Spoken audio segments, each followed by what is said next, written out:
Warren Buffett. Who's Warren Buffett's right hand? Charles Munger Sr. Now you can get into the politics of California. Yeah. So I'm not going to say much more about that. But just know the rewilding. I think that's the takeaway right now, that this is happening. For the average person walking around, they need to know that rewilding has happened, which means, first of all, not better for the environment, necessarily, whatever that even means. It's fueled and motivated by this concept that nature is more important than humans. And it's obviously harmful to the people and along the rivers Absolutely. as well. And us. And you know, it takes away, it trumps. So these kind of agendas, these radical, and I'm going to say radical because they really don't include the human beings. They don't. It destroys farmers and ranchers is what it does. And if people don't want their GMO food, I'm telling you, you better wake up, because what you're going to be getting is Cargill. Nature Conservancy has meat, but you know what? And Monsanto, but they have the lobbyists who can afford and protect them. Yeah, you're not getting protected. A little family like mine, you know, which survives on very little. You know, our ranch is beautiful, but it's not. It's not anything like you'd see Ted Turner's big. We have a little house that my dad last year finally spent some money on fixing the roof, because we were seriously in the wintertime when we did get rain, we're getting puddles in the house. Yeah.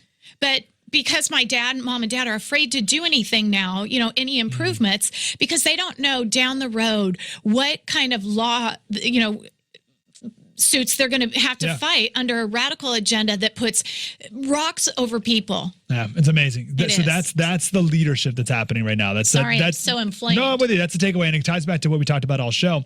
Peggy Noonan wrote in the Wall Street Journal about the protected versus the unprotected. And these are the two classes that we have in America now: the protected and the unprotected.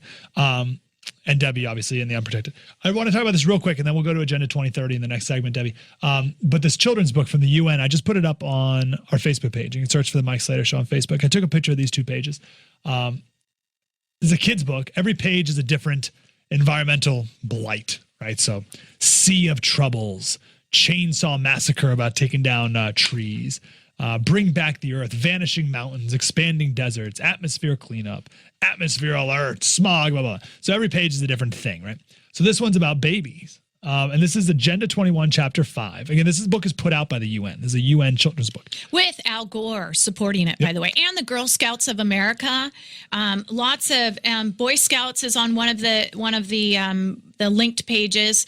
So this is not just a UN thing. Oh, this is, then trickle down to your kids. I mean, your school, I guarantee. Yes. This is the first sentence. The world's growing population and unsustainable consumption patterns are putting increased stress on air, land, water, and energy resources.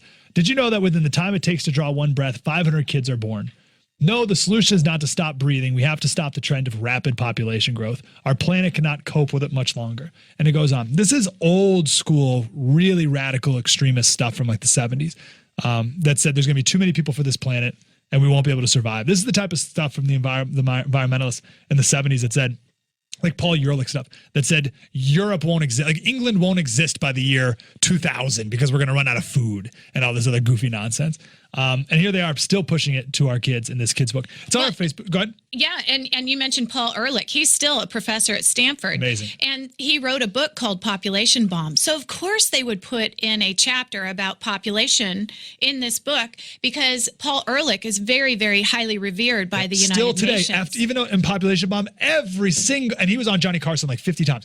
Every single thing he said in that book turned out to be wrong. Every single prediction he made could not have been more wrong, right? He's saying, like, it's literally stuff like we're all going to die of mass starvation in America by the year 2000. Like, couldn't have been more wrong, but he's still on, like you said, still working at Stanford and all the rest and still peddling this stuff in this kid's book. It's on our Facebook page. Search for the Mike Slater Show on Facebook. More with Debbie coming up next. We'll talk about Agenda 2030. Mike Slater Show. Spread the word. Slater Crusaders here with Debbie Bacigalupi. And she's from Northern California, ranch and family. And we talked with Debbie a lot over the years about water. You had my dad on. We had your dad. We had Rancher Rex on. No, my dad, Jerry. We had Rex, too. You should have. Yes, you had Rex on, too. Yeah, we loved Rex. And your dad was fantastic. How many times does your dad go on radio shows? I want to be more like your dad, honestly. I want to be more like your dad. I think you may have been his second. Yeah. And he gets so nervous. No, he did so good. I'm so glad he's there. And fight. I'm so glad you guys are both fighting. So we'll put that aside, and we'll put the water stuff aside for now. Debbie just got back from, were you in Paris? Yep. Is that where the most recent global warming talks were Yep. and all the rest? So Debbie's been following all this stuff and this Agenda 21, which when I first heard it about a year ago, I said, that sounds really conspiratorial, doesn't it? It's Agenda 21. That sounds very, wait, come on. Well, I'm on the website, the UN. Well, here's this UN Kids book about Agenda 21. Here's Rescue Mission Planet Earth by the UN, a children's edition of Agenda 21. I mean, so Agenda 21 is a real thing. Now, Agenda 2030 is the new thing. And again, that sounds crazy and made up. But here I'm on the White House's website, fact sheet, U.S. Global Development Policy and Agenda 2030. So this is not fake. This is not made up. This is not conspiratorial.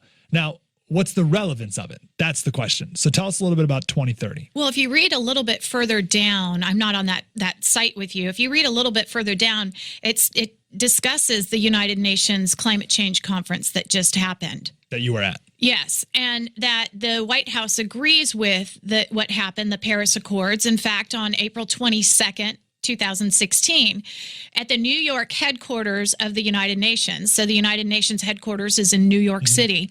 All these countries, and there's like 190 or something like that, who agree with this climate change accord, are going to come together to sign the treaty. Start signing the treaty till next year.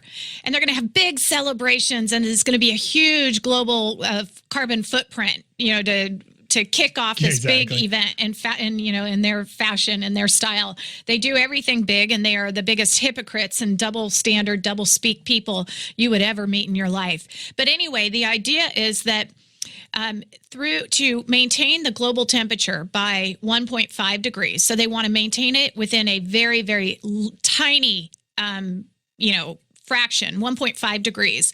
We need to do that through this thing called sustainable development. California has sustainable development. We passed AB 32 and SB 375 a couple years ago.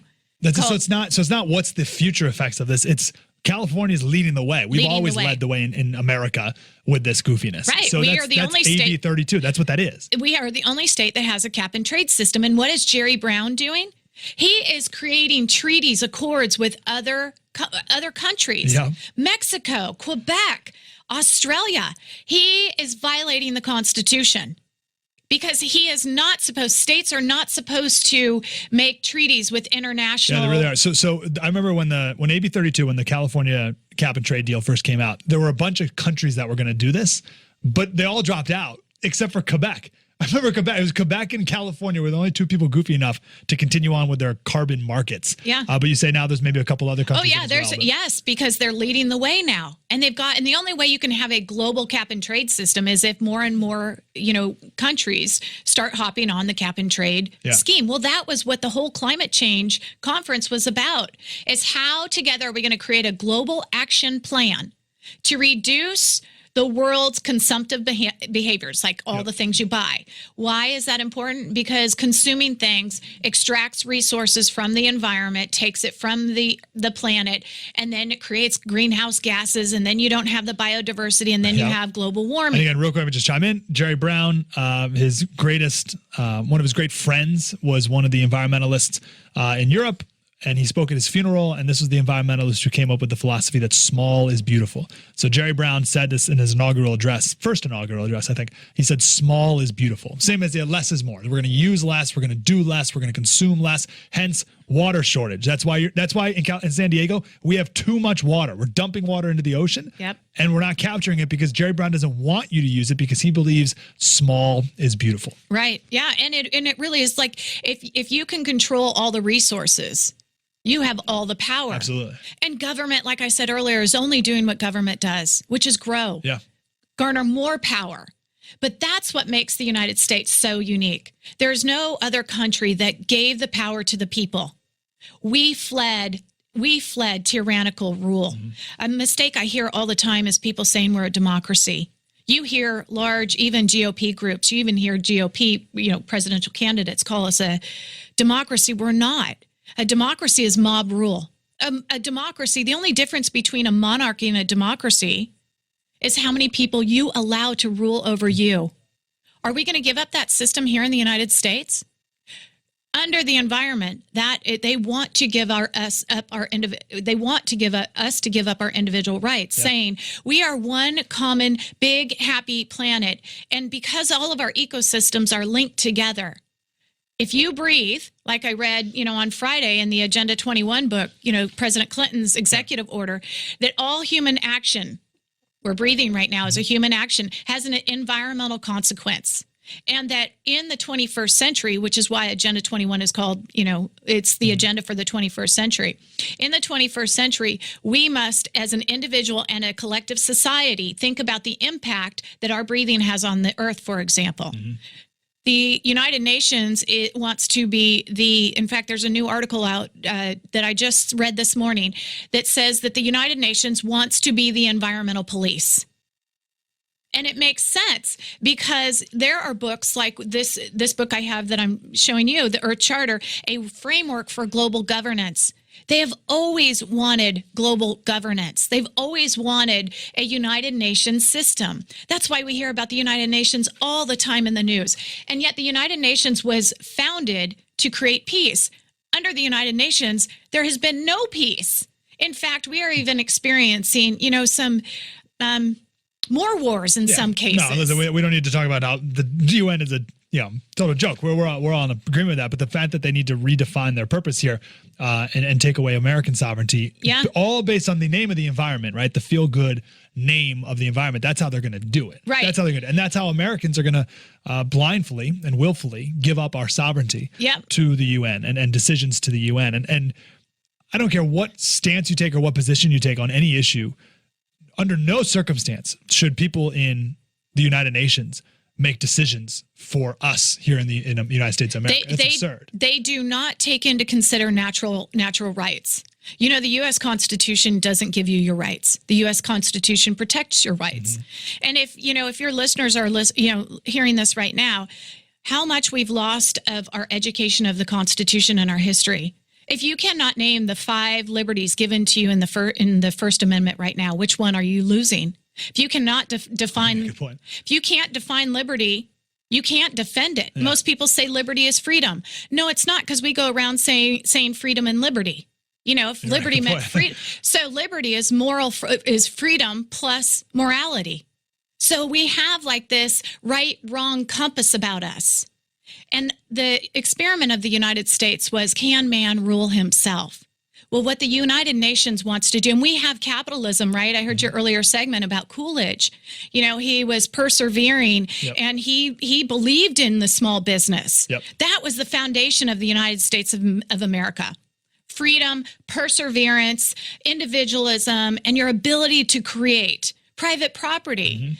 Private property is not just, these books and your car. And private property is the thoughts in your head. Absolutely. Your hands. What you do with those thoughts and you create with your hands is yours until you give it away. But under this global governance system and the 2030 agenda, it's not about individualism. It's about becoming a collective good, a common good, like Common Core, for example. And a common good that, in this kid's book that I put on our Facebook page, truly believes that there's too many people on the planet. And we need to have fewer people. And by that extension and everything you've been saying in this segment, the environment is more important. Small is beautiful. The environment is more important than people. That's why in the 2030 agenda, one of the goals, and there's 169 targets. There's 17 big goals in poverty, save the environment, climate change. There's 17. And in those 17 sustainable development goals are 169 targets. One of the targets is by the year 2020. So that's less than 4 years from now. Cut in half the number of traffic accidents and traffic deaths. Now, how do you do that?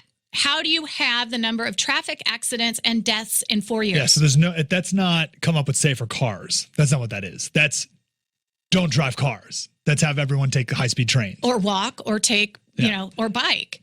Another goal is by the year 2020, and now this gets back into the Klamath River dams. By the year 2020, to have all ecosystems